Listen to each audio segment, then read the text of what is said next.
بسم الله الرحمن الرحيم.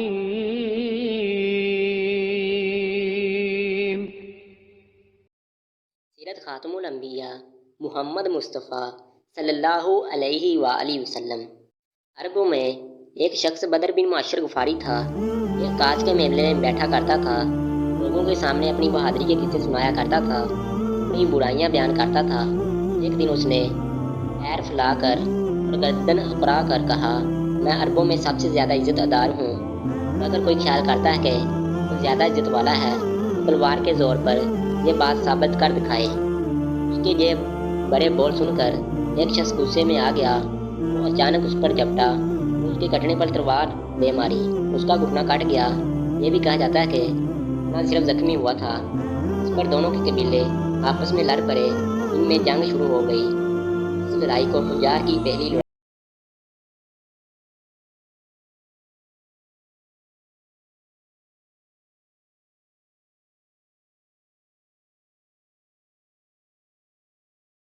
کیونکہ کنانا کے ایک نوجوان نے اس قبیلے کی کسی عورت کو شیرا تھا۔ فجار کی تیسری لڑائی بھی بنو عامر اور بنو کنانا کے درمیان ہوئی۔ یہ لڑائی قرض کی ادائیگی کے سلسلے میں ہوئی۔ فجار کی ان تینوں لڑائیوں میں نبی صلی اللہ علیہ وآلہ وسلم نے کوئی حصہ نہیں لیا، البتہ فجار کی چوتھی لڑائی میں آپ نے شرکت فرمائی تھی۔ عربوں کے ہاں 4 مہینے ایسے تھے ان میں کسی کا خون بہانا جائز نہیں تھا۔ یہ مہینے ذی القعدہ، ذی الحج، محرم اور رجب تھے۔ یہ لڑائیاں کیونکہ حرمت کے ان مہینوں میں ہوئیں، اس لیے ان کا نام فجار کی لڑائیاں رکھا گیا۔ فجار کے معنی ہے گناہ، یعنی یہ لڑائیاں ان کا گناہ تھا۔ چوتھی لڑائی جس میں نبی کریم صلی اللہ علیہ وآلہ وسلم نے بھی حصہ لیا، اس کا نام فجار براز ہے۔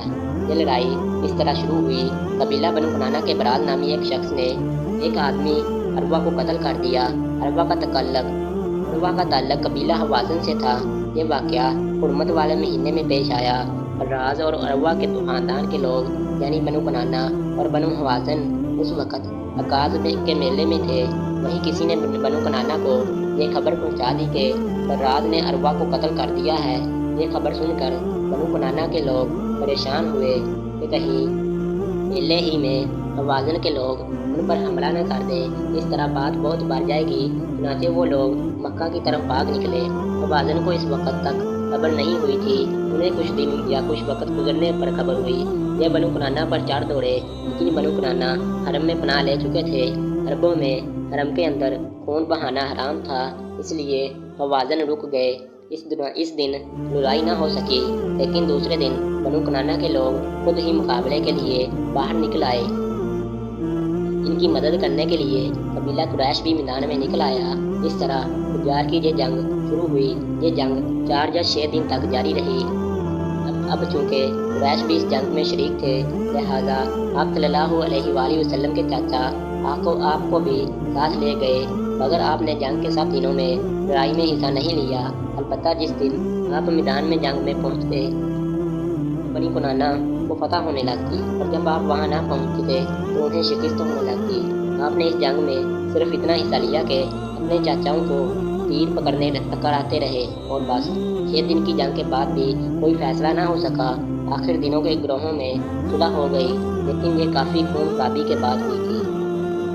اس جنگ کے فوراً بعد حلف الفضول کا واقعہ پیش آیا۔ یہ واقعہ اس طرح ہوا کہ قبیلہ زبید کا ایک شخص اپنا کچھ مال لے کر مکہ آیا۔ اس سے یہ مال عاص بن وائل نے خرید لیا۔ یہ عاص بن وائل مکہ کے بڑے لوگوں میں سے تھا، اس کی بہت عزت تھی۔ اس نے مال تو لے لیا، لیکن قیمت ادا نہ کی۔ زبیدی اس سے اپنی رقم کا مطالبہ کرتا، لیکن عاص بن وائل نے رقم ادا نہ کی۔ اب یہ زبیدی شخص اپنی فریاد لے کر مختلف قبیلوں کے پاس گیا، ان سب کو بتایا کہ عاص بن وائل نے اس پر ظلم کیا ہے، لہذا اس کی رقم دلوائی جائے۔ اب چونکہ عاص مکہ کے بڑے لوگوں میں سے تھا، اس لیے ان سب لوگوں نے عاص کے خلاف اس کی مدد کرنے سے انکار کر دیا۔ جب زبیدی نے ان لوگوں کی یہ حالت دیکھی تو دوسرے دن صبح سویرے وہ ابو القیس نامی پہاڑی پر چڑھ گیا۔ قریش ابھی اپنے گھروں میں ہی میں تھے۔ اوپر چڑھ کر اس نے بلند آواز سے چند شعر پڑھے، جن کا خلاصہ یہ ہے: اے فہر کی اولاد، ایک مظلوم کی مدد کرو جو اپنے وطن سے دور ہے اور جس کی تمام پونجی اس وقت مکہ کے اندر ہی ہے۔